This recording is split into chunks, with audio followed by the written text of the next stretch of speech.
I want to call this message, Called for More. Everybody say, called for more. You are called for more. Pwede nyo bang sabihin yan sa inyong katabi with conviction and with attitude? Taasan mo na rin ang kila, you are called for more. May napansin ba kayo sa buhay natin lately na parang yung ating kultura, our life today has been teaching us to be less and less committed. Dahil siguro sa bilis ng mga pangyayari, bilis ng panahon, ang daming instant, tuloy napakabilis magpalit at sa dami ng options, madali tayong nakakapili ng kung anong gugustuhin natin. At parang tinuturo ng ating society na okay lang maging less committed, after all, marami namang options. At maniniwala ho ba kayo mga kapatid kung sasabihin ko na yung katabi ninyo, kapag siya ay committed sa isang bagay, it shows. And what I've learned about commitment is that commitment doesn't have an on and off switch. Ang commitment, wala siyang on and off. Na kapag gusto mo mag-commit, o-on mo lang, at pag ayaw mo mag-commit, i-off mo lang. Katulad ng commitment ko kay Jenny. Nung nagpakasal ako sa kanya, ang aking commitment is sasamahan ko siya at ibibigay ko ang aking buhay for the rest of my life hanggang kami ay nabubuhay. Hindi po pwedeng sabihin kong dahil hindi ko feel mag-commit ngayon, naka-off muna ang aking commitment, at kapag feel ko namang mag-commit, i-on ko lang uli yung switch. Ang commitment, walang on and off switch. Anumang panahon, anumang season, anuman ang ating nararamdaman, ang bagay na iyong pinagkumitan ay kailangan mong panindigan. At ang Christmas po, mga kapatid, ay isa sa mga patunay na commitment ng Diyos na ibigay ang kanyang anak para sa bawat isa sa atin. Commitment ni Jesus na sundin ang kalooban ng Ama. Commitment ni Mary na yung sinabi ng Diyos sa kanya, be it unto me according to your word. Meaning, nag-commit si Mary na kung ano man ang kagustuhan ng Diyos, hindi man ito pasok sa aking schedule, hindi man ito pasok sa aking timeline, hindi ko man ito ginusto, wala man ito sa aming plano, pero dahil ginusto ng Panginoon, sige Lord, ano man ang gusto mo, gagawin ko. Hindi ko man ito nakita, hindi man ito pumasok sa horizon ng aking buhay, ang importante Lord, basta ginusto mo, gagawin ko. Kasi alam kong kapag kalooban ng Diyos, sasamahan ako ng ating Panginoon. I want to encourage each and everybody today, mga kapatid. I know you are expecting a Christmas message, but the Christmas message begins with the commitment of our Lord Jesus Christ to go down from heaven, mga kapatid, and gave His life for each and every one of us. That's why ang entire global family natin ay ini-encourage ko, mag-commit kayo sa eternal things. Wag lang sa temporal. Mag-commit kayo sa ultimate, wag lang sa immediate. Huwag nating i-fabricate ang definition ng Christianity. Huwag tayo magkaroon ng sarili nating definition ng Christianity kasi ang definition ng Diyos ng Christianity ay ibang-iba na po sa definition natin ng Christianity. Unfortunately for us, Christianity is convenience, blessings, miracles, and favor, and God included all of that when Jesus gave His life for each one of us. But Christianity involves challenges, difficulties, getting out of your comfort zone, getting out of your votes, being challenged, and have a crazy faith. Makikita nyo mga kapatid sa Deuteronomy chapter 28, pinangakuan ng nation of Israel ng isang bagay na naniniwala kung may malaking kinalaman sa ating pananampalataya sa Panginoon. Ang sabi ng Deuteronomy chapter 28 verse 12, the Lord will open to you God's good treasure. What's that? The heavens, to give the rain to your land in its season, and to bless all the work of your hand. You shall lend to many nations, but you shall not borrow. Kayo ang magpapautang, hindi kayo ang magungutang. Sabi mo sa katabi mo, may pag-asa ka pa. And next mga kapatid, sabi doon, and the Lord will make you the head and not the tail. You shall be above only and not beneath. And if you heed the commandments of the Lord your God, which I commanded you today, and be careful to observe them. How many among you wants to be the head and the tail? Sino sa inyo gusto nyo maging above and beneath?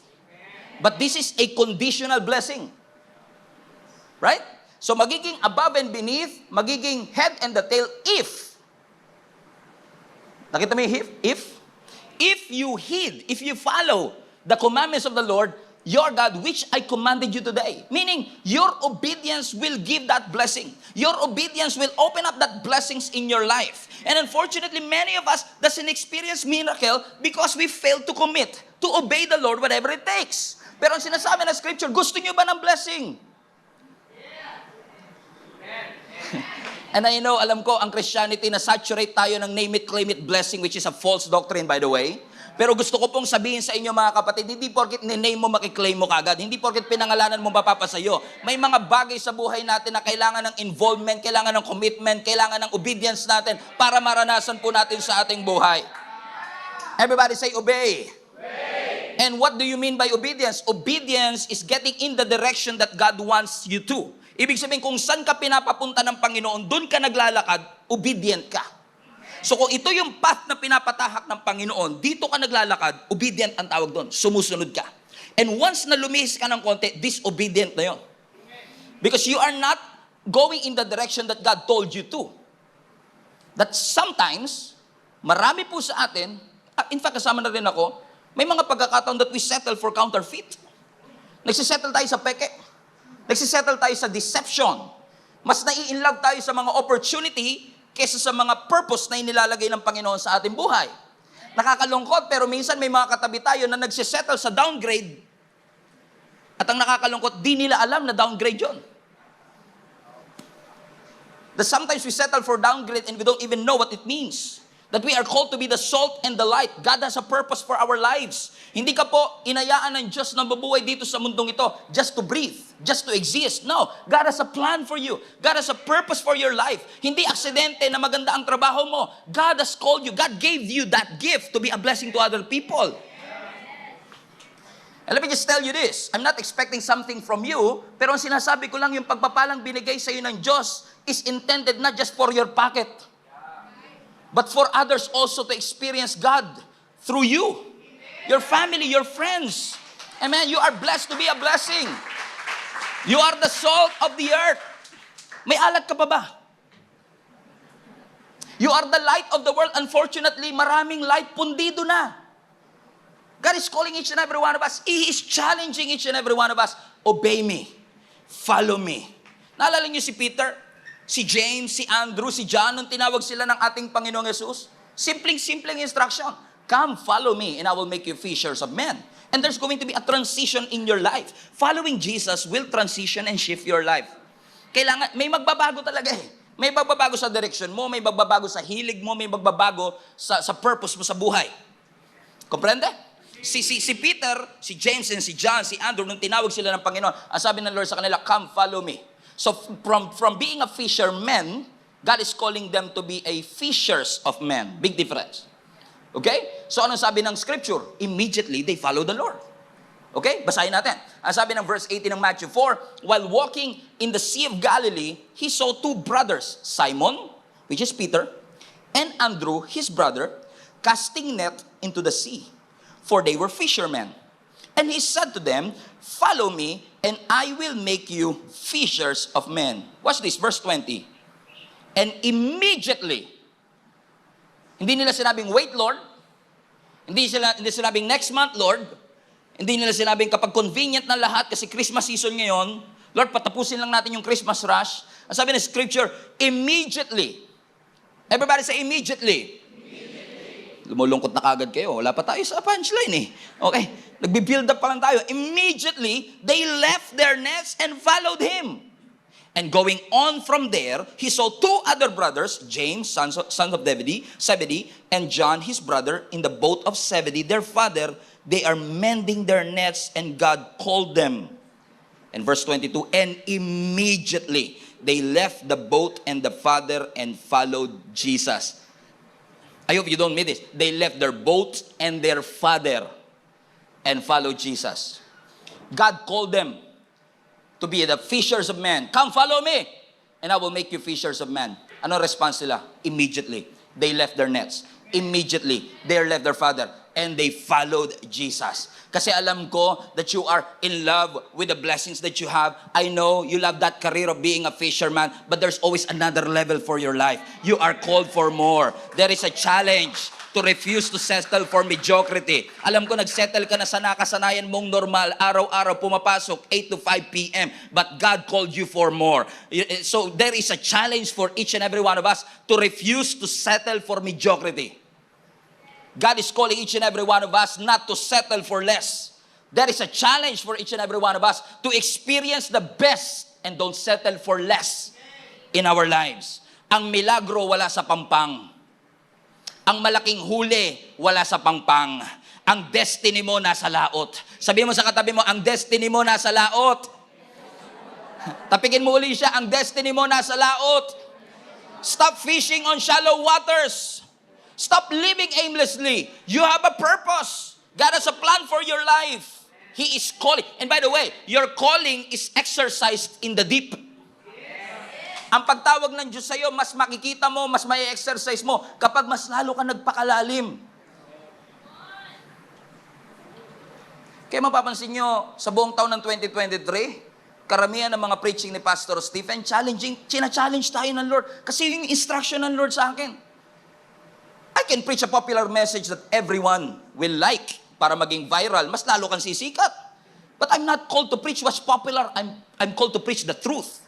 And the truth involves you getting out of your comfort zone because God has a calling for your life. May pagtawag po ang Panginoon sa iyong buhay. At ang destiny mo nasa laot. Ang malalaking isda nasa laot and He is calling you to that. Unfortunately, marami sa atin, nakala natin yung pagsisettle natin where we are today, we call it already crazy faith. I have a crazy faith. Amen. Hindi natin binibilittle yung faith na meron tayo, pero what if? Kaya mo tinatawag na crazy faith kasi yung mga nakapaligid sa iyo safe faith. So dahil lahat sila safe, nagmukha kang crazy faith. Kasi lahat sila every Sunday, ikaw may Wednesday. Crazy faith. Amen? Is that really the definition of what crazy faith means? You know, sometimes, na-realize I've been serving the Lord for 23 years. Sometimes, inakakala mo, di ba, yung grabe na yung pananampalataya mo, grabe na yung naibigay mo sa Panginoon. Until you met somebody na iniwan yung kanilang net because they are called for more. Yun nga lang, minsan, masyado tayong attached sa ating mga nets. Masyado tayong takot. So let me just say this to you. Don't be scared. God is with you. Yun nga lang minsan, we are too attached to our net. Gusto ko itong pamagatang attached to your nets. Because many of us are so attached to our nets. Attached to our network. Attached to our net worth. Attached to what the planet gives us. Na nakalimutan natin yung purpose ng Panginoon sa atin. Come on now, wordplay. Come on now. Amen? So God is calling each and every one of us. Leave your tents. Ang tunay na disipulo niyayakap ang difficulty. Kasama po ang difficulty sa pagsunod kay Lord.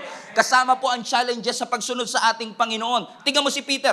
Nung tinawag siya ng Panginoon, come follow me and I will make you fishers of men. Ano sabi ng scripture? Iniwan niya. Kasi para po kay Peter, mas mahalaga si Lord kesa sa lambat. Mas mahalaga si Jesus kesa sa kanyang net. So huwag ka matakot, kapatid. Kasi may magbabago sa buhay mo. Hindi po aksidenteng patapos na tayo sa 2023. And in fact, I'm really being intentional of preaching you this because it's a strong possibility. I'm not judging anybody, ha? Hindi ako nagagalit sa inyo. Pero there is a strong possibility uuwi na kayo sa probinsya and the next time that we'll see each other is in January 7, first Sunday of 2024. And before we leave 2023, I want you to hear this message. China-challenge ka ng Panginoon to get out of your boat. Amen. Christmas season is not an excuse for us to gather lamang and to buy expensive clothes. It's not an excuse for us to party, though parties are good. Buying material things, not bad at all. Pero ito po ay pagkakataon to get out of our boat. Labanan natin ang takot natin. Labanan natin ang iya natin at alalahanin natin ang purpose natin to share Jesus wherever we are. Ang Christmas, ang Pasko ay hindi po excuse for us just to have exchange gifts. Christmas is a recognition that Jesus gave His life for you. Never failed to recognize what Jesus did for us. Tingnan nyo, si Peter, si James, si Andrew, tsaka si John, before they met Jesus, ang sabi ng scripture, they are casting their net. Si James and John, they are mending their nets. Pero nung tinawag sila ni Lord, they left their nets. Amen? Before Jesus, they have occupation. Pero after Jesus, they have a calling. Amen? So, God is asking them, okay, you have an occupation, you have your career, you have your business, you have your family, but you are called for more. Hindi sinasabi ng Panginoon na i-neglect mo ang iyong trabaho, hindi ka na pumasok sa trabaho, boss, hindi kita susundin kasi meron mas matinding boss sa iyo, si Lord. No, that's not what we are saying. But what we are saying is that even in your career, even in your businesses, always remind yourself that you are called for more. Life is more than just eating, working, and drinking. You are called to make a difference, not just to make a living. You are called to make an impact, not just to make a living. You are called for more. So when you ask God and say, Lord, I'm gonna follow you. Lord, susundin po kita. Di ba madalas sa atin, kaya minsan mag-ingat kayo sa pinagpe-pray kasi pag sinabi nyo talaga, Lord, get me out of my comfort zone. Talagang lalabas ka ni Lord sa comfort zone. Isa sa mga dangerous prayer na mapagpe-pray mo, Lord, humble me. Hindi mo alam anong pakiramdam pag hinumble ka talaga ni Lord. Di ba? Ang hirap na. Minsan pinag-pray ko yun, sabi ko, tama na pala Lord, okay na, humble na po. Ibang level si Lord magpa-humble talaga eh. Kaya papakita niya talaga sa atin na without Him, we are nothing. Pero tignan nyo to mga kapatid, sometimes when we get out of our comfort zones, we felt frustrated with what we see instead of feeling promoted. Diba? When God lets you out of your comfort zone, madalas tayo na-frustrate, hindi natin nararamdaman yung promotion. Mas nararamdaman natin yung frustration kaysa promotion. But when God calls you to do something, tulad ko, when God called me, naiwanan yung karir ko, computer-related po yung aking pinag-aralan sa college. Pero nung tinawag ako ng Panginoon, iwanan mo yung net mo.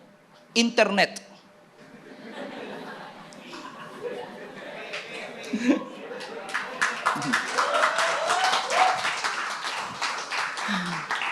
Nung pinaiwanan ng Panginoon, alam mo, akala ko, demotion. Pakiramdam ko, frustration.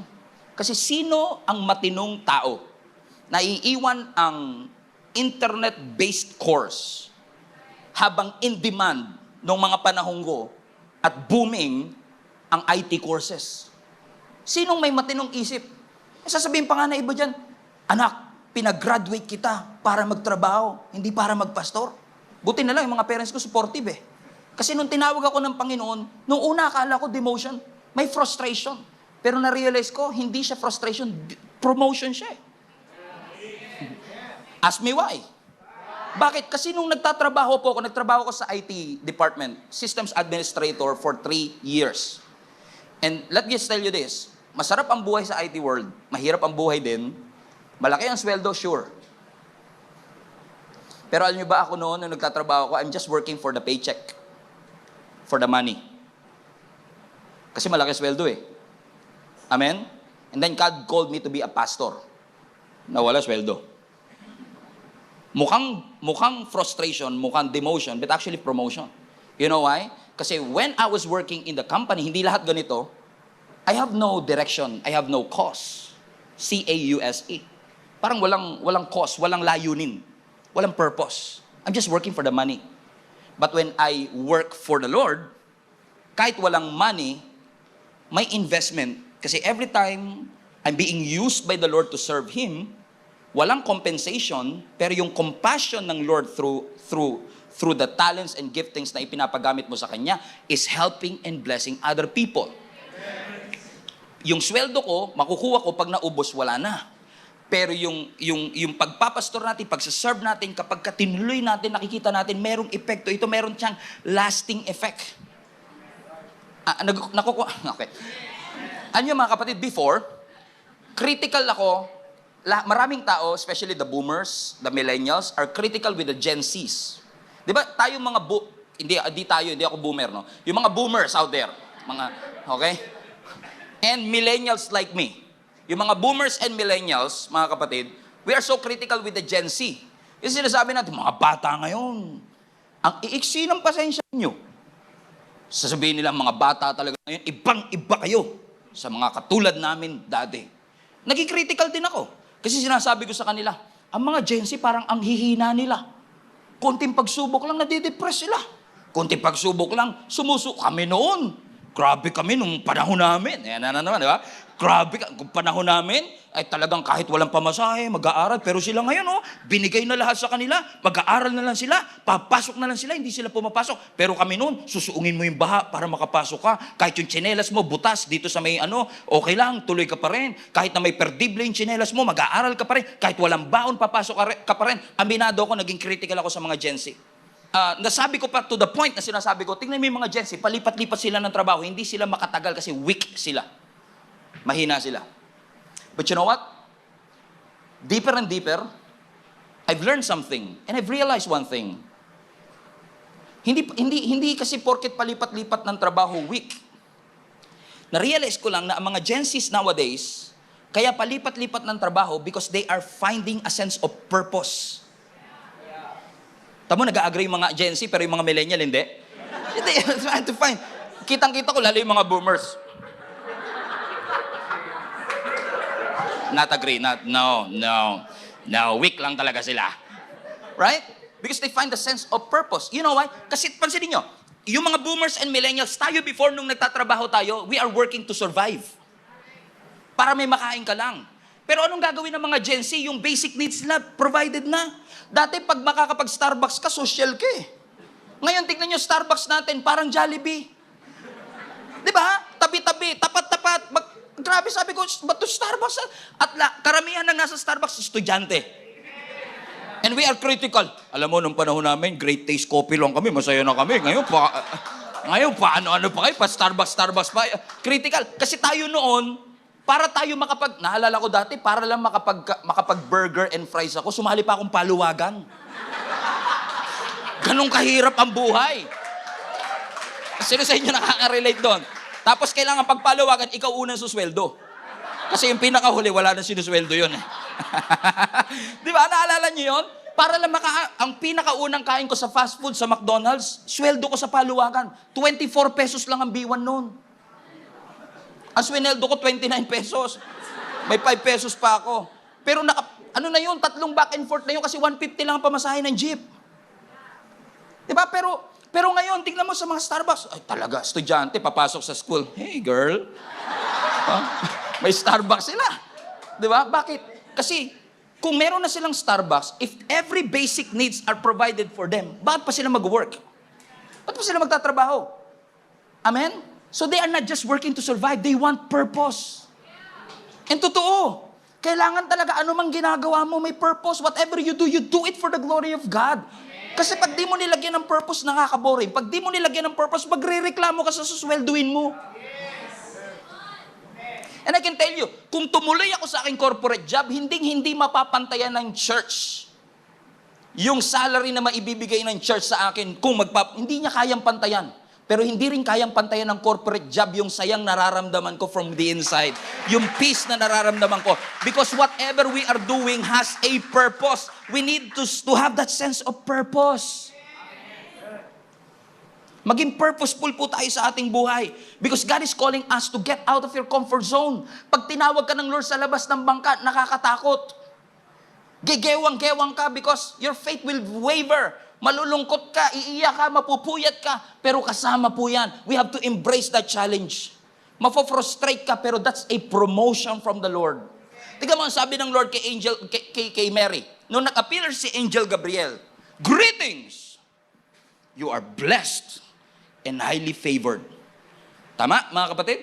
Sinabi ng Lord kay Mary, you are blessed and highly favored. Bakit daw? Kasi si Mary ay magdadalang tao sa pamamagitan ng Holy Spirit at siya ay tatawaging Emmanuel, Jesus, Yeshua, the Savior of the world. What an assignment. Kung ikaw magdadala ng Savior of the world. Tama po mga kapatid. Pero ano ang tanong ni Mary sa verse 34? Anong sabi niya? Anong response ni Mary nung sinabi ni Angel Gabriel na magdadalang tao siya at papangalan ng Jesus? Ang sagot niya, ang tanong niya, but how can this happen for I am a virgin? So nag-reply naman yung angel, verse 35. Ang sabi ng angel, well, ganito yan. The Holy Spirit will come upon you, and the power of the Most High will overshadow you, so the baby to be born will be holy and will be called the Son of God. So nung nagtanong siya, paano mangyayari yun? I'm a virgin. Imposible namang mabuntis ako. Pero sabi niya, don't worry. Everything is taken care of. Yung Holy Spirit ay bababa and you will conceive through the Holy Spirit. By the way, isang beses lang to nangyari at hindi na mangyayaring uli.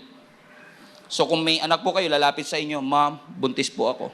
Sino ang anak? Holy Spirit po. Nagsisinungaling po yan. Okay? Pero sabi niya, sa pamamagitan ng Holy Spirit, anong tanong niya? How? Pero sinagot ba siya ng angel? Yes. Ang sabi niya, Angel Gabriel, huwag kang mag-alala because the Holy Spirit will take over your womb.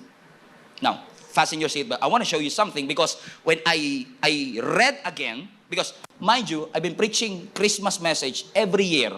Not just once a year kasi minsan may simbang gabi tayo, 3 beses, 4 na beses. Let's just say 3 times a year I've been preaching about Christmas message. The same passage over and over again. And let me just tell you this. What I saw today is something that I've never seen before. Okay? So when Mary said, how can it be? Parang nagkaroon sa akin ng light bulb moment. How can it be? That's a familiar question to me. Because I remember yung relative ni Mary na si Elizabeth, na nanganak na John, na pinsan ni Jesus. Remember that story? Baog si Elizabeth, matanda na si Zacharias at si Elizabeth, pero supernaturally, nabuntis si Elizabeth 6 months ahead of Mary. So si John is 6 months older than Jesus Christ. And, ang sabi na scripture, nung nag-appear din yung same angel Gabriel, kay Elizabeth at kay Zacharias, na ang sabi ni Angel Gabriel, magbubuntis ka rin, parang familiar sa akin yung tanong na yun. Basahin natin. Ang sabi ng Luke chapter 1 verse 11, then the angel of the Lord appeared to him, standing on the right side of the altar of incense. And when Zacharias saw him, the angel, he was troubled. And fear fell upon him. But the angel said to him, don't be afraid, Zacharias, for your prayer is heard. And your wife, Elizabeth, will bear you a son, and you shall call him John. And you will have joy and gladness, and many will rejoice at his birth. For he will be great in the sight of the Lord, and shall drink neither wine nor strong drink. He will also be filled with the Holy Spirit, even from the mother's womb. Tingnan nyo, puspos ng Holy Spirit, nasa sinapupunan pa lang. Verse 16, and he will turn many of the children of Israel to the Lord their God. He will also go before him in the spirit and power of Elijah to turn the hearts of the fathers and the children and the disobedient to the wisdom of the just, and to make the ready a people prepared for the Lord. No. Sabi na scripture, Zacharias and Elizabeth, alam ko you've been waiting for a son for many years. Narinig ng Lord ang inyong panalangin. So Elizabeth, ikaw ay magdadalang tao at tatawagin mo siyang si John. Tingnan niyo sagot ni Zacharias. Verse 18. And Zacharias said to the angel, how shall I know this? Both of them, they asked the question, how? Yung isa, ang sabi niya, how could this be? Virgin ako. Yung isa naman, ang sabi ni Zacharias, how could it be? Matanda na ako. Dinamay pa niya yung asawa niya. At the same time, yung asawa ko matanda na rin. How can this be? Both of them, they ask the same question, how? Pero tignan nyo, nung sinabi ni Mary, how could this be? I'm a virgin. Ang sabi ni Angel Gabriel sa kanya, don't worry, the Holy Spirit will be with you. Okay? Same question, how? Same angel, Gabriel, pero different response. Watch this. Ang sabi ni Mary, how could this be? I'm a virgin. Ang sabi ng Holy Spirit, don't worry, the Holy Spirit will be upon you. So Zacharias, nung sinabi ng Lord, si Elizabeth ay magbubuntis, ang sabi ni Zacharias, paano mangyayari yun? Matanda na kami. Tingnan niyo ang response ng angel. Matatawa kayo dito. Verse 19. And the angel answered and said to him, I am Gabriel, who stands in the presence of God, and was sent to speak to you and bring you this glad tidings or good news. Verse 20, but behold, you will be mute and not be able to speak until the day these things takes place, because you did not believe my words, which will be fulfilled in their own time. Interesting, isn't it? Same angel, same response, yung isa nilambing, don't worry, the Holy Spirit will be with you. Nung si Zechariah na yung nagtanong, Lord, how? Dahil hindi ka naniwala, magiging pipi ka. What? Interesting, isn't it? Amen? The same angel, the same house, H-O-W-S, the same house. Pareho, paano, Lord? Pero iba yung response kay Mary, iba yung response kay Elizabeth. And I've never seen that before. Lord, they have the same how, pero ang sabi sa akin ng Lord, yes, they have the same how, but they have different why. Si Mary, ang purpose ng kanyang pagbubuntis is to bring Jesus, the Savior of the world. Si Elizabeth, ang kanyang purpose ay ipanganak si John that will prepare the way for the Savior of the world. Kaya si John ay ipinanganak 6 months ahead of Jesus kasi yung purpose ni John, hindi maging Savior, to prepare the way for Jesus. And look at the wisdom of your God. Ang sabi ng scripture, di ba, ginawa siya ng Lord na pipi hanggang makapanganak si Elizabeth.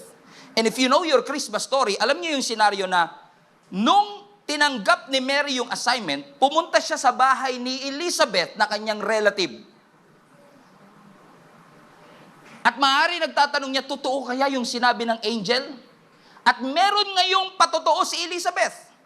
Na totoo kasi kapag 6 months ka ng pregnant, kita na yun. May ebidensya na siya.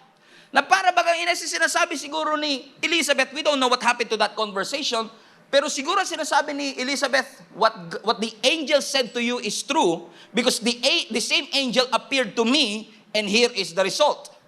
And si Zechariah, hindi ngayon makapagsalita kasi pipi na siya. And imagine niyo kung nakakapagsalita, ano kaya pwede niya sabihin? Kung si Mary nagtanong, di ko lang alam, basta sa amin, iba yung miracle namin, iba rin yung sa'yo na yan. Kasi sa amin, ganun, how could it be? Tama mga kapatid. Alam nyo, minsan, may mga tao sa buhay natin na talagang kailangan manahimik for you to realize, amen, that what you are seeing is actually the hand of God working in your life. Tignan nyo mga kapatid, si Zacarias was punished, pero si Mary parang nilambing pa. Na parang sinasabi ng Panginoon, itong si Mary, teenager pa, maiintindihan ko pa kung magtatanong siya ng why. O kaya ng how. Ikaw ang tanda mo na, ngayon ka pa ba magdududa? Ngayon ka pa ba hindi magtitiwala sa Panginoon after everything that God has done in your life? You're too old not to trust the Lord. You're too mature para hindi magtiwala sa Panginoon. After everything that you went through, ngayon ka pa ba susuko? Ngayon ka pa ba matatakot? After all the storms that you have witnessed? After all the miracles that God did sa iyong mga mata? After all the challenges na naranasan mo sa iyong buhay? After all the doors that God opened in your life, ngayon ka pa ba? Tahimik! Amen, mga kapatid. Because God wants you to realize something. Teenager ka man, o matanda ka na, God is able. God is able. God is able to do immeasurably above and beyond what you could think. Pero pareho din silang natakot eh. Kasi pareho silang sinabihang, don't be afraid. Ba't naman sila sasabihin, don't be afraid, kung di ka naman natatakot? Don't be afraid. Hindi po ako takot, Lord. What? Sabi sa kanila, don't be afraid.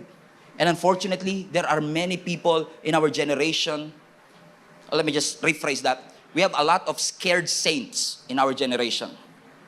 Naalala ko yung sinabi ni David sa Psalm, the Lord is my light and my salvation. Whom shall I be afraid? That's a strong word. Sino ang aking kakatakutan? At kung meron mang tao na may karapatang sabihin sino ang dapat kong katakutan, si David yun. After everything that he had experienced. Sa kamay ni Goliath, hindi siya natakot. Sa kamay ni Saul na hinanting siya at gusto siyang patayin, hindi siya natakot. Sa kamay ni Absalom na kanyang anak, hindi siya natakot. Sa kamay ng mga soldiers na hinahunting siya dahil sa nangyari sa Siklag, hindi siya natakot. Bakit mga kapatid? David is a living testimony that there is nothing in this world. Sometimes you have nowhere to hide, nowhere to run, but there's always the Lord, who is your refuge and your strength, the very present help in times of your trouble. Ngayon pa ba tayo matatakot mga kapatid?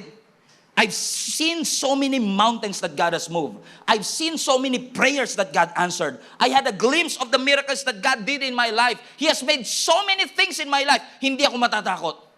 I will continue to believe that nothing shall be impossible with our God. Si Elizabeth matanda na. Si Mary bata pa. Ang future ni Elizabeth patapos na. Ang future ni Mary nagsisimula pa lang. Pero magkaiba sila. Kasi yung conception ni Mary, supernatural. Yung conception ni Elizabeth is through his husband pa rin. Matanda na sila pareho, nagbuntis si Elizabeth. Pero bago mabuntis, kailangan pa rin ng seed kay Zacarias. Iba yon kay Mary. Kasi walang necessarying seed na galing kay Joseph. Kaya nga immaculate conception. Kasi yung kanyang conception, immaculate, divine.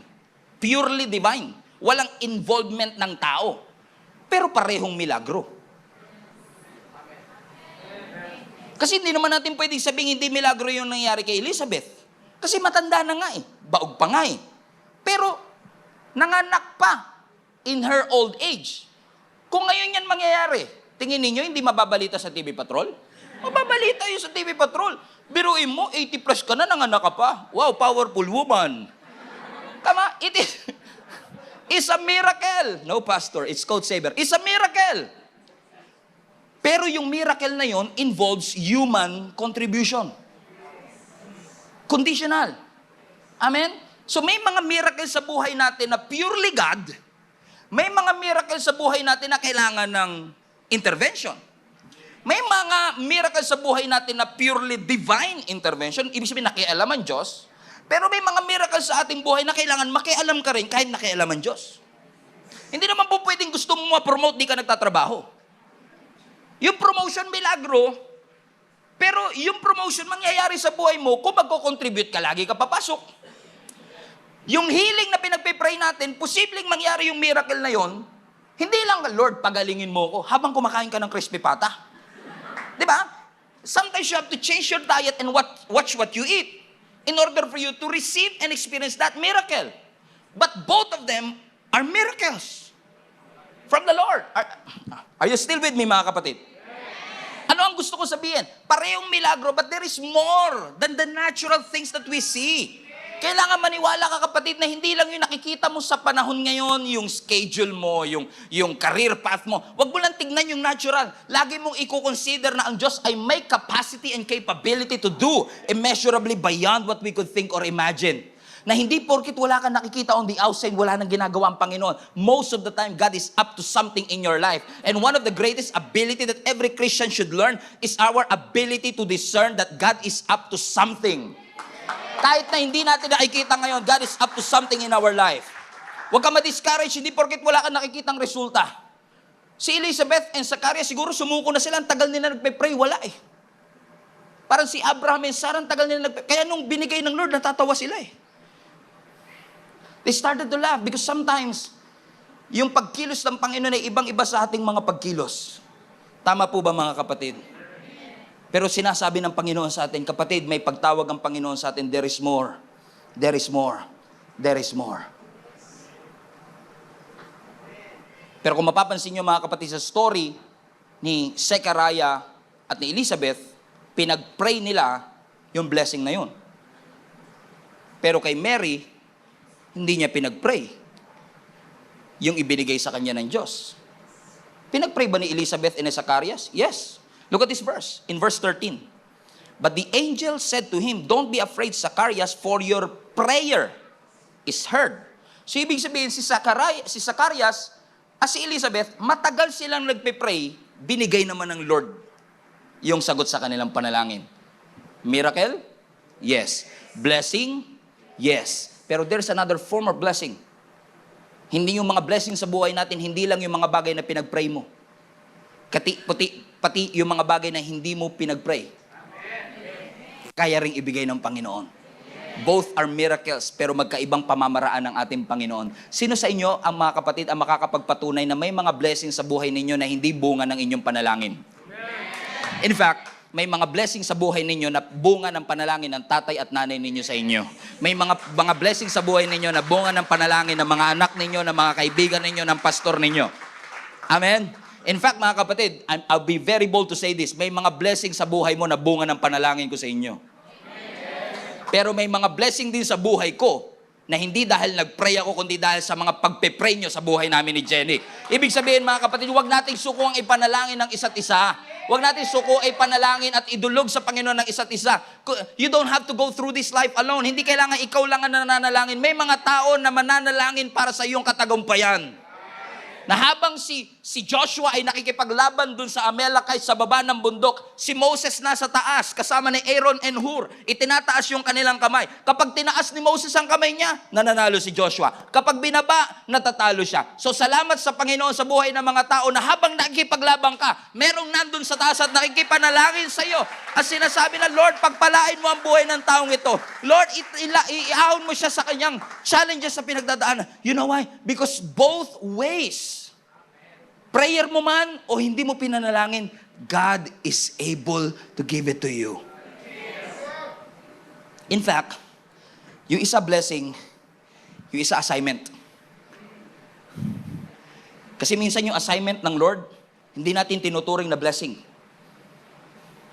As I've said, nung tinawag ako ng Panginoon, akala ko yung pagpapastor is just an assignment. I've never thought that being a pastor and obeying the Lord is the real blessing of my life. I kept on wondering, how many of us are not experiencing the blessing of God? Kasi nagsettle ka na, assignment lang yan. Pahirap yan. Busy ako eh. Tsaka na ako magsiserve, pastor. Masyado akong busy ngayon.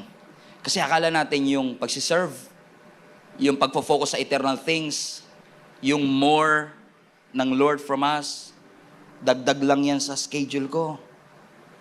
Yeah, I'm called for more. But my calendar, punong-puno na. I don't have space for more. Baka mapagod lang ako ng sobra. When in fact, yung more na yon, yung assignment na yon, pag yun ang sinunod natin, actually that will fix the uneasiness in your heart. That will fix the burden that you've been struggling for many years. That could fix. It's not an additional agenda on your schedule. That's the main idea, the main agenda of our life. We are called to make a difference. Hindi mo kailangan bitawan ng iyong trabaho. Ang sinasabi lang ng Panginoon, ang pagkita ng pera, hindi malalagpasan yung purpose mo na ipangaral ang salita ng Panginoon.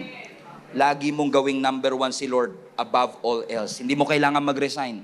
Pero every time you work, you're not doing it to please men, but to please the Lord. So when God called you and say, Stephen, you are blessed and highly favored. You will bear a son. You will become a pastor. You will serve the Lord. You will share the gospel to other people. God is not giving you a burden. He is giving you an opportunity. An opportunity for you to experience satisfaction that you've never experienced before. That's what I want for you to experience. How I wish you can experience the joy that I've been experiencing nung sinunod ko ang ating Panginoon. Mahirap, yes. May challenges, yes. Pero kahit naman nung hindi ako sumusunod kay Lord, nagtatrabaho ko sa corporate job, kumikita nga pero walang satisfaction. I'm just there for the paycheck.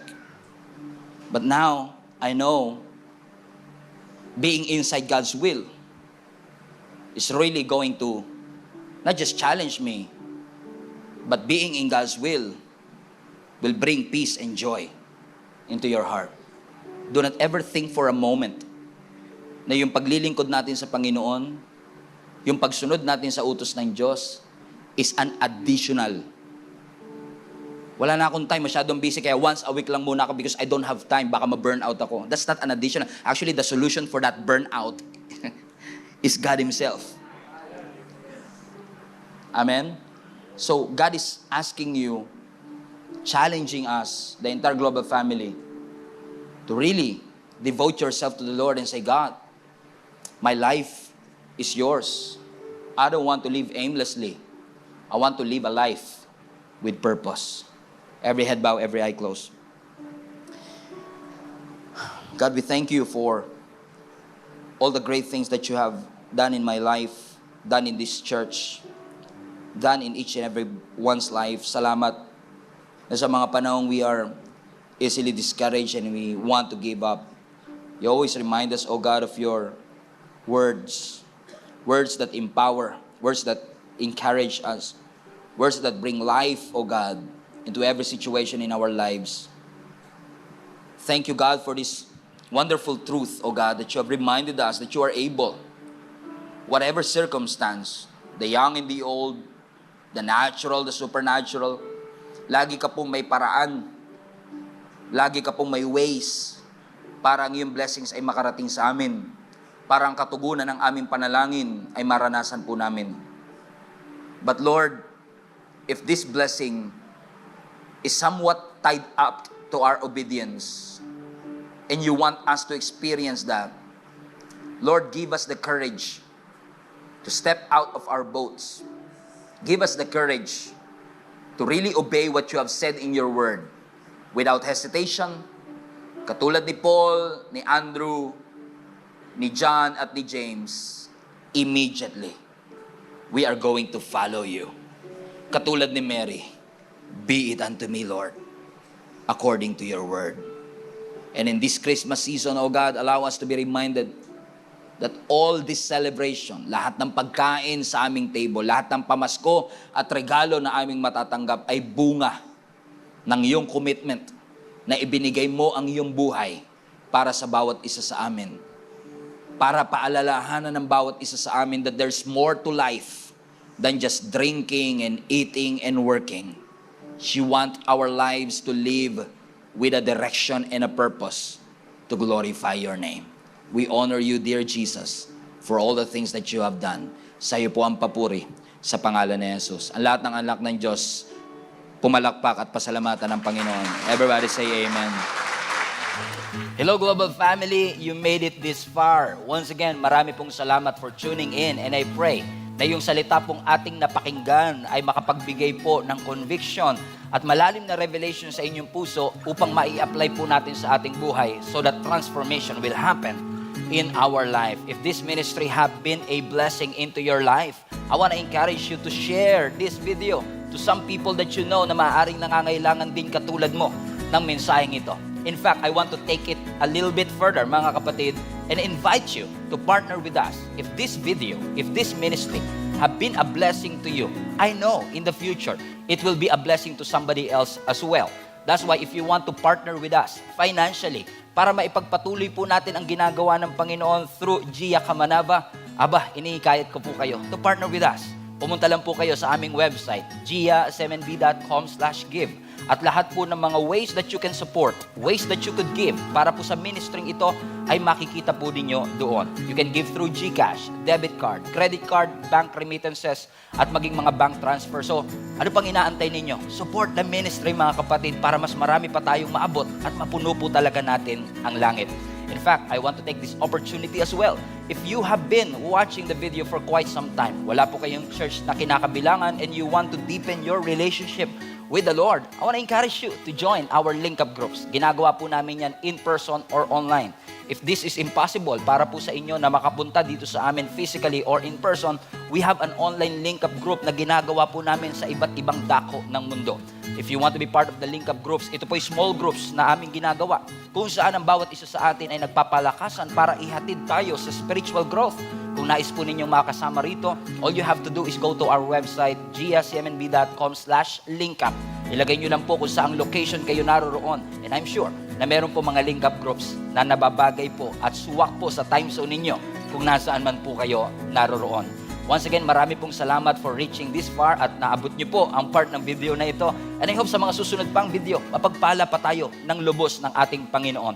Keep spreading the word of God. Punuin natin ang langit and let us fight for our family.